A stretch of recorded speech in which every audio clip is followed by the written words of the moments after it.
morning, everyone. Good morning. Good morning, everybody. Good morning, good morning. Good to be together this morning.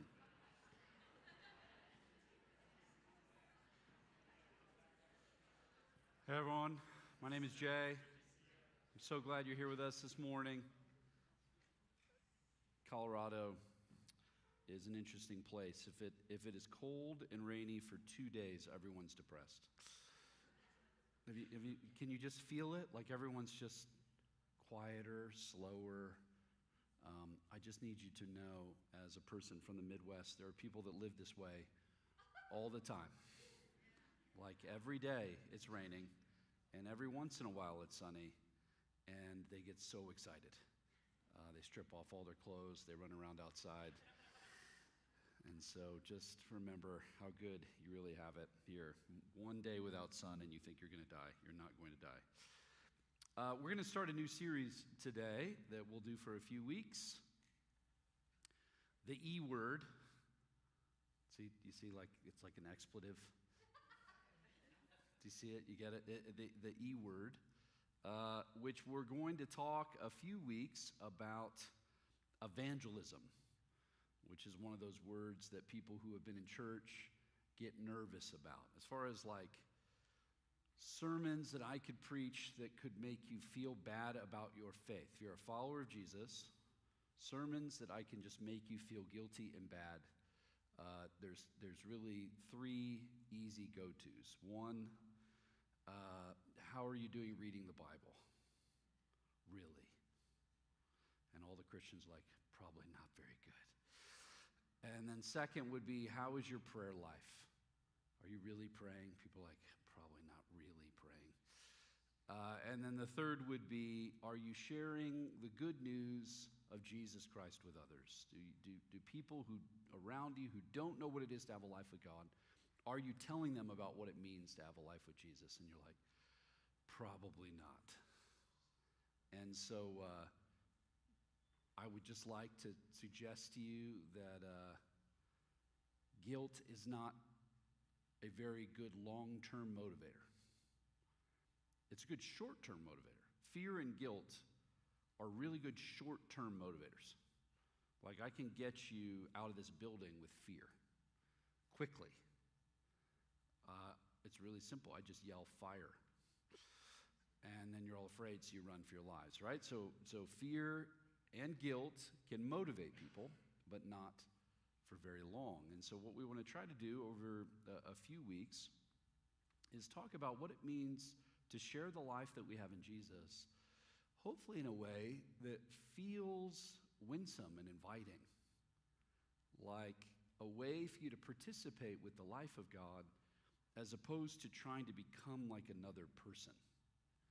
I think depending on what it's been like for you to be raised in church, evangelism can feel like you're becoming a used car salesman.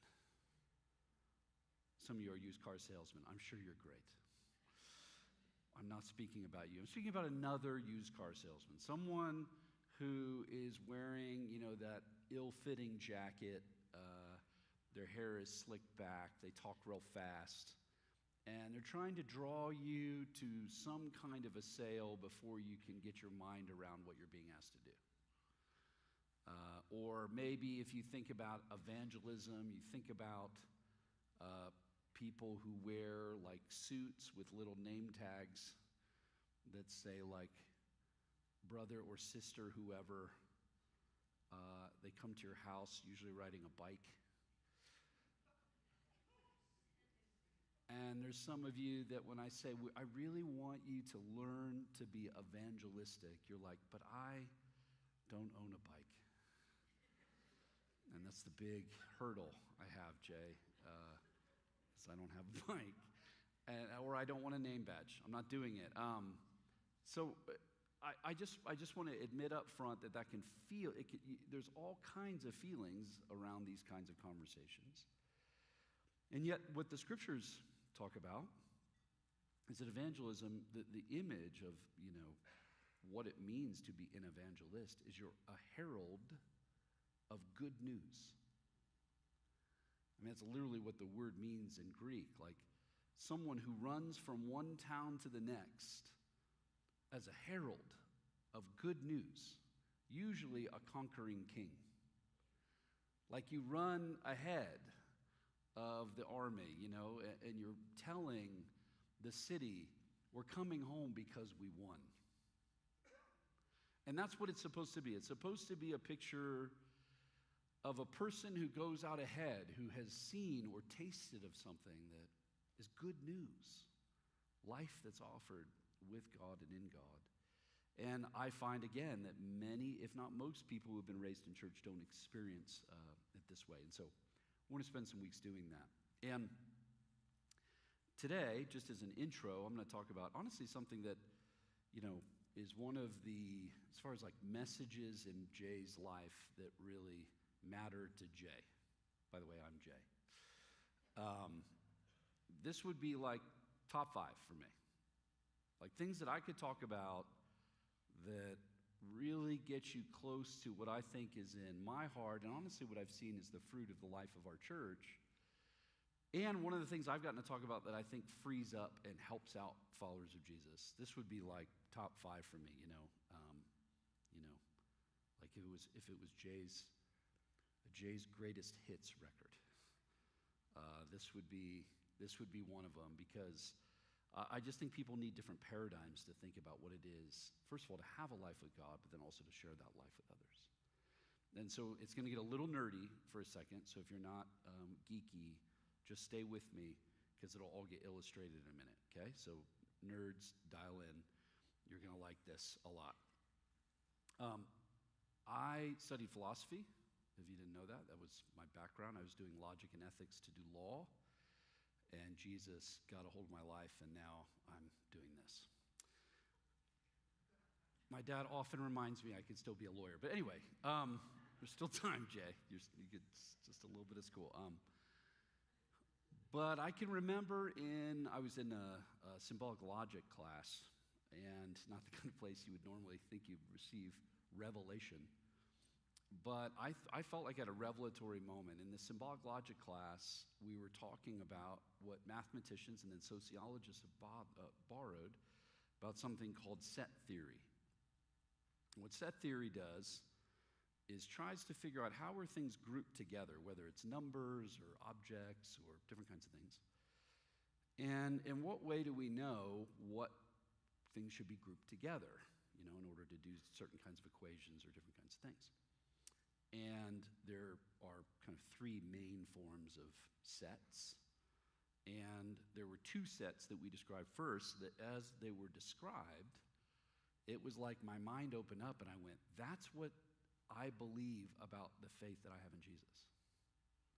It was like a blast of lightning. It was so intense to me. I went to the pastor. I was, I think I was 19, so I was brilliant.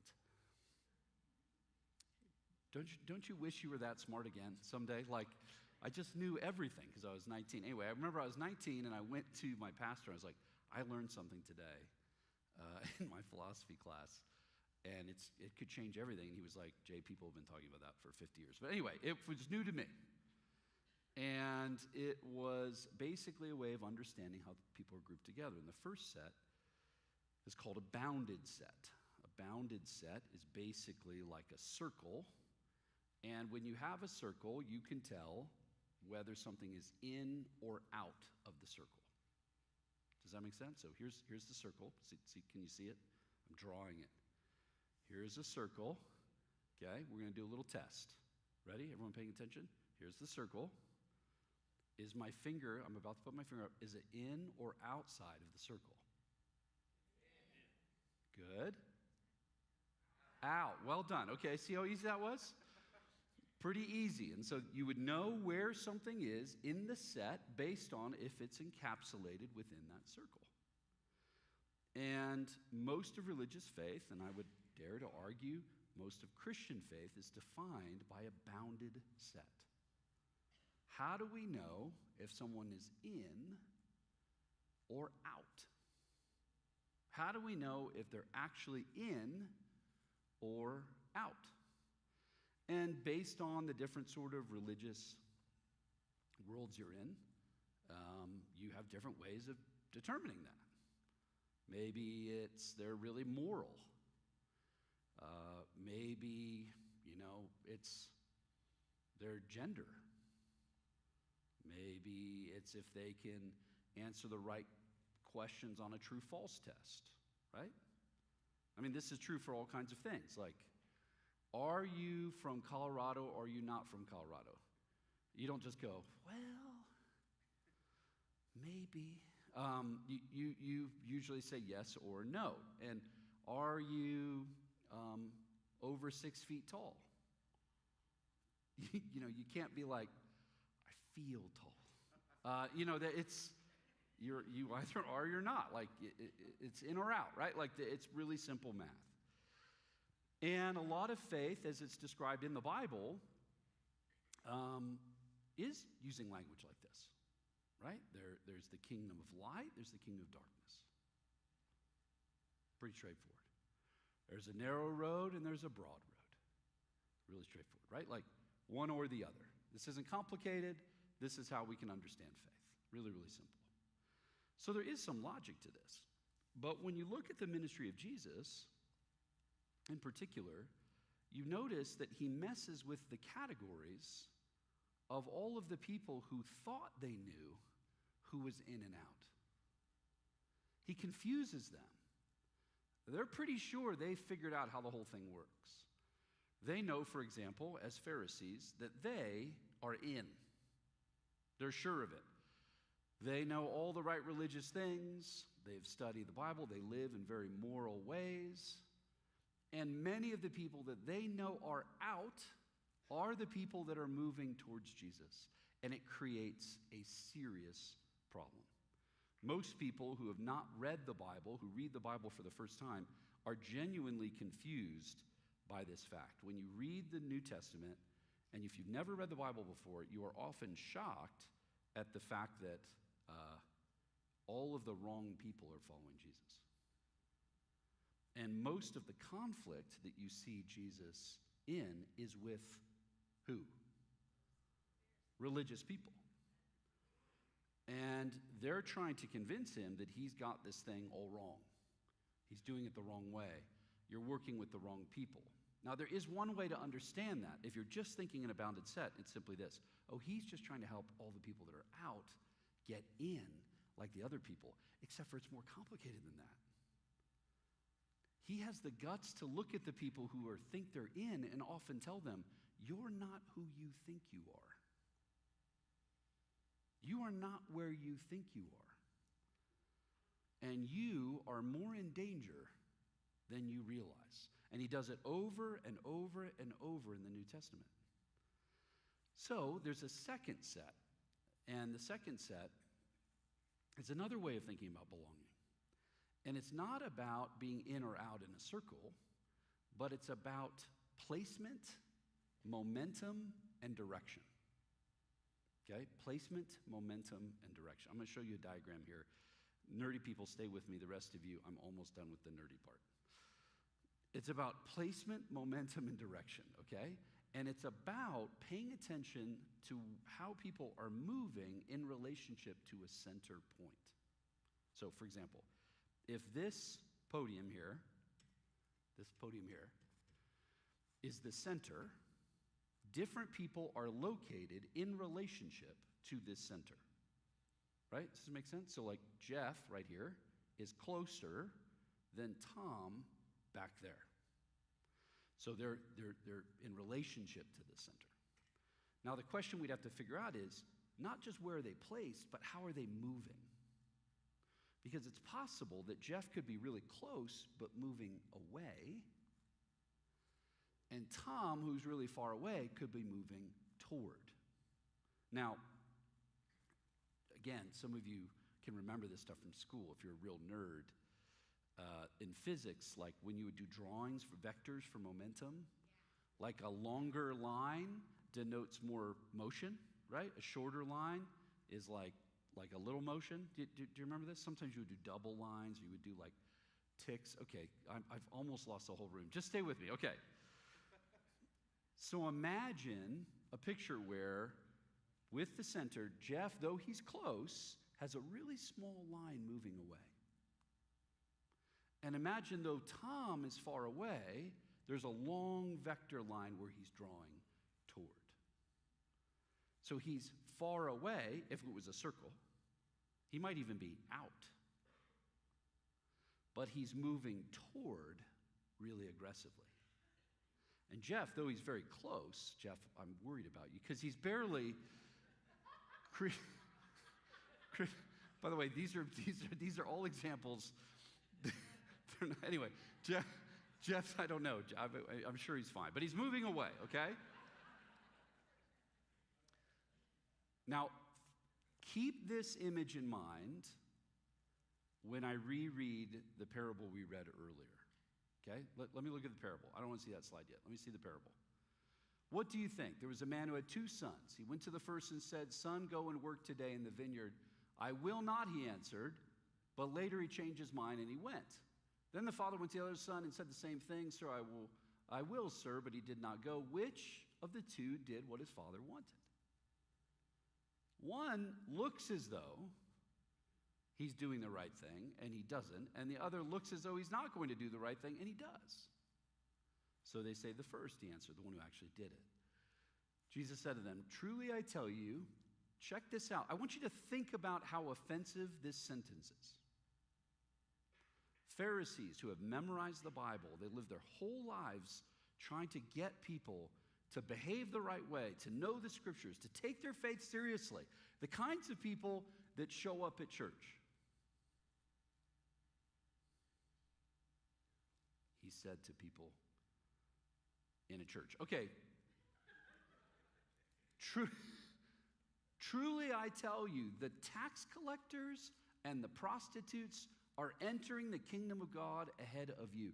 This translation is way too weak for the force of the Greek. Many of you know the New Testament was written in Greek.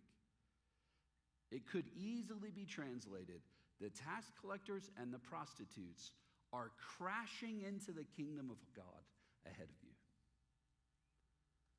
They're like flying in the door. It's like they're racing past you and cutting in. For John came to show you the way of righteousness. You didn't believe him, but the tax collectors and the prostitutes did. Even after you saw this, you did not repent and believe him. Jesus is saying that there's a way that you can look like you're actually coming toward God, but you're not. And there's a way that there are people that are really far away who take any possible opportunity to come toward him. And when you read the Gospels in particular, you see this story being played out over and over and over and over again. That Jesus is offering life, he's offering them away, he's showing them miracles, and the people who are supposed to get it are like, well, hold on a minute, this isn't exactly the way we thought it was going to be. Hold on a minute, we're going to be a little cynical about what you're doing here. Are you really interpreting that text the right way? Are you really saying that in the order you're supposed to say it? Are you sure that you've got this right? Meanwhile, people who know nothing at all are barging into parties, are climbing up trees trying to just get a look at him. And Jesus looks past all of the people who are in this sort of strange parsing, and he just looks past them and goes, "You, come here." And it is deeply offensive, and yet it's as though Jesus is saying, I'm paying attention to the way people are moving, not just where they think they are.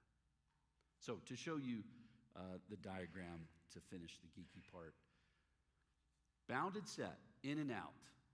A centered set is, are you moving toward or away?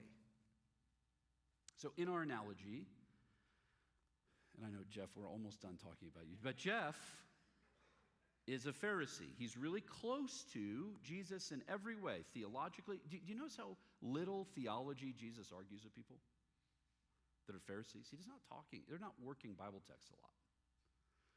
What he's talking to them about is, how are you actually living that out? Do you really care about the poor?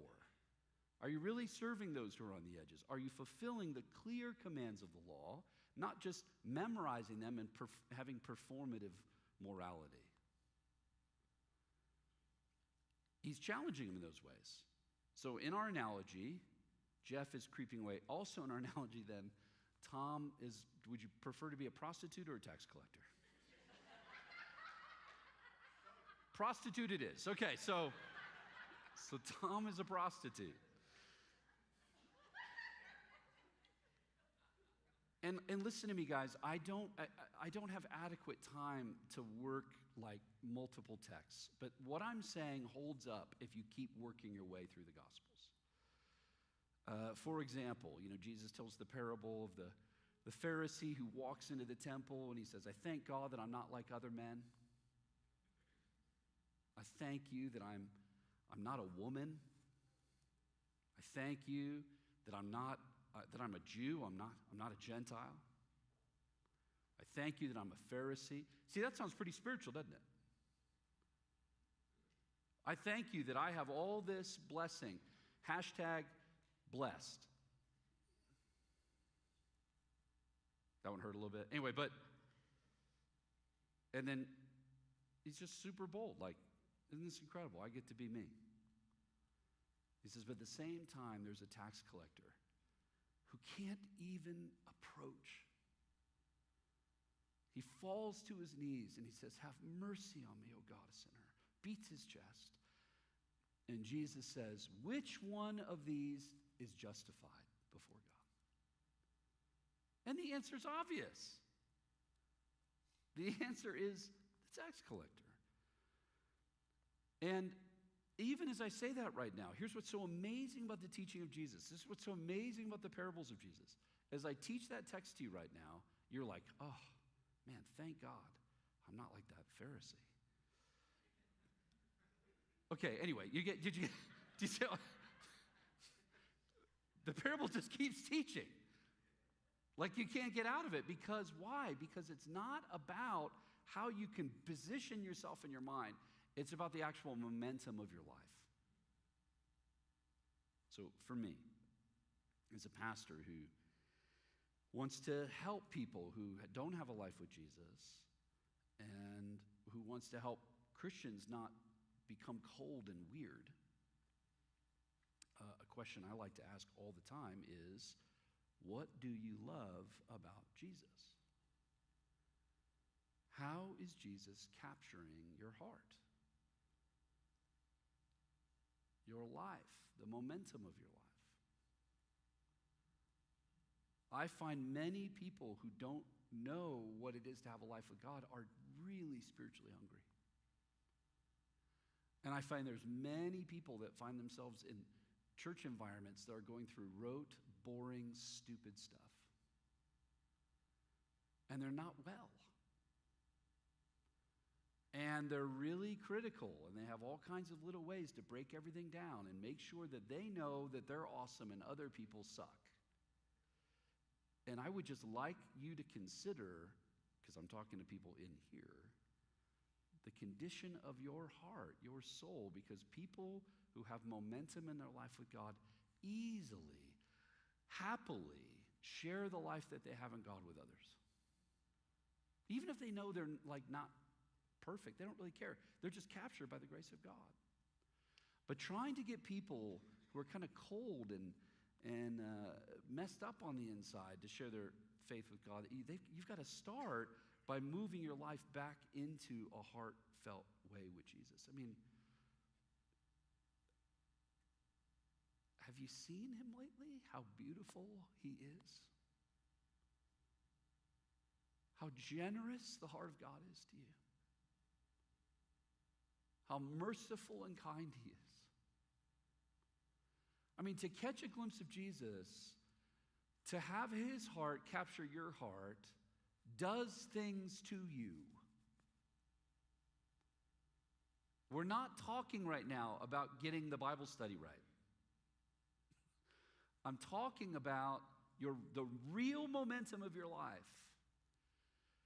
And I'm talking to a room, I mean, I'm quite literally preaching to the choir, right? I'm talking to a church saying, there are people out here and maybe in here who don't know what it is to have a life with God, that are looking around going, where are the vectors? Where can I find somebody who is genuinely captured by this Jesus so that I might kind of chase them in? As far as like questions I think you should probably consider in your life daily, one is, what do I love about Jesus? How is he capturing my heart? Where is his mind and my affections being drawn by him? Because the scriptures are really clear.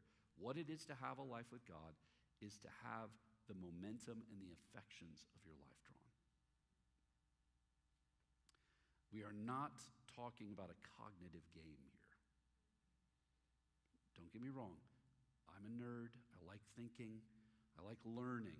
I'm not separating a heart from our minds. I am saying I am very concerned, much as what I see with the Pharisees, that a lot of specifically Western faith becomes really cognitive. And it's like, can I say the right things in the right order? When actually it seems as though the priority the scriptures put is on our heart and our momentum and our passion and our sort of affections for God. Those, of course, can be stirred by cognition, but is that really happening? I mean, Jesus looks at the Pharisees and says, you search the scriptures as if within them you'll inherit eternal life, and yet you refuse to come to me. You refuse to come to me, the real author and giver of life. It's possible to fall in love with theology and not know the living God. I'll finish with a story. What's hard about preaching for your whole life is you only have your own actual stories. So some of you have heard this story, but it was a life-changing story for me. I was doing a lot of work thinking about this and praying about this and trying to train like leaders and pastors to think this way. And I was on a flight after doing a whole lot of like teaching and preaching at this thing, and I was getting on a plane, and this guy sits next to me. And I don't know how you are on planes. I choose not to talk. I prefer not to talk to people on planes because I just want, I've created my world on a plane. I'm going to read, I'm going to do certain things. Anybody? Is there anybody else? Okay, anyway, if you're the other people, I hope we never fly together. But, so that's what was happening. I was sitting down. This guy sits next to me. And I can tell he wants to talk. You know, he's giving all the signals like, hey. I'm like, hey. And I just put like my headphones on. And he's like, so you going home? I'm like, sorry. Yeah, I was actually to play some. Yeah, great. And I'm giving him every signal like, please don't talk to me. And he starts in, he keeps going. We do this like 3 times. And then finally, I think he got the hint. So he pulls out a book that is a book that I'd read, I know, that was on discerning God's will for your life. So I was like, oh, it's a Christian guy. And he's reading it, and then he just like this. I can tell he kind of wants to share his faith. So he goes, hey, have you read this? And I took my headphone off and go, actually, I have read that. He goes, you've read this book? So you're a Christian? I said, yeah. And really, so like, what kind of church you go to? And at some point, you're lying if you don't say, I'm a pastor. And we were getting really close to that line. So finally, I said, actually, I'm a pastor. He goes, oh, that's incredible. This guy's, he's a Texan. And you're like a real one, you know what I mean? And he starts in on a whole bunch of things, and I'm like, okay, well, man, yeah, nice to meet you. And I go to put my headphones back on, and I have this check in my heart, like, Jay, you just taught on this stuff. I think you're supposed to say something to this guy. So I turned and I looked at him. We'll call him Bob for our purposes. And I said, so Bob, I got a question for you. What do you love about Jesus? And he said, he kind of froze, and he goes, well, I mean, I gave my life to Christ in 1984 at a da-da-da, and it was great. And I went, cool. And I went to put my headphones back on, and I thought, That was a terrible answer. So I told him that. I said, I just need to tell you something, Bob. I found that answer really unsatisfying. It was a bad answer. Like if I asked you, do you love your wife? What do you love about your wife? And you said, man, we were married 22 years ago. It was a great wedding. I would know something about your present marriage. That's probably not going very well. And he starts to argue with me. And so we start arguing. And I'm like, because I think it's about the momentum of your life, not blah, blah, blah. So I'm doing all the stuff we just did. And I'm like drawing little diagrams on napkins and stuff. Seriously, the whole thing. I'm doing the circle and I'm doing the arrows and I'm da-da-da-da-da. I don't know if you've ever had the experience where while you're talking, you can tell someone's listening. Like planes are small. You forget how small they are. And I can tell someone's listening from behind me. So I turn, and there's somebody looking through the chair. And I turn, and they go back. And so I kind of peek over the chair, and it's this young girl, like in her mid-20s. And I look back, and she goes, I am so sorry. I couldn't help it over here. I couldn't see the diagram. I wanted to see what you were drawing. And I said, it's okay. You can join. Like, join the thing. And so she's like on her elbows now listening to Bob and I. And she's in the middle in the back, and she's just kind of like this. And Bob's going, and I'm going, and he's getting more and more upset, and I keep like persuading. And in the middle of talking, she literally just says this. She goes, what if I'm a lesbian?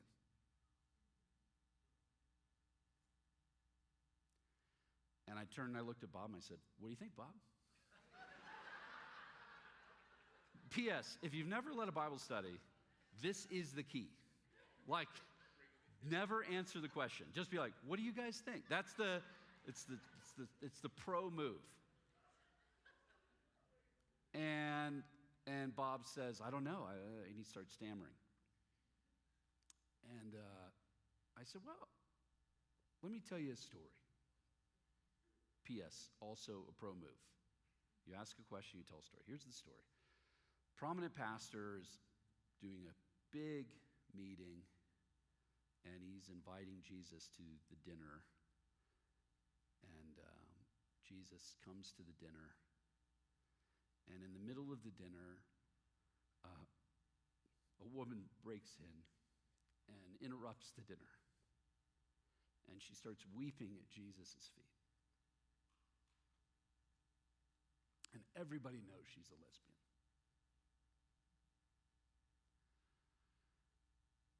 What do you think Jesus does?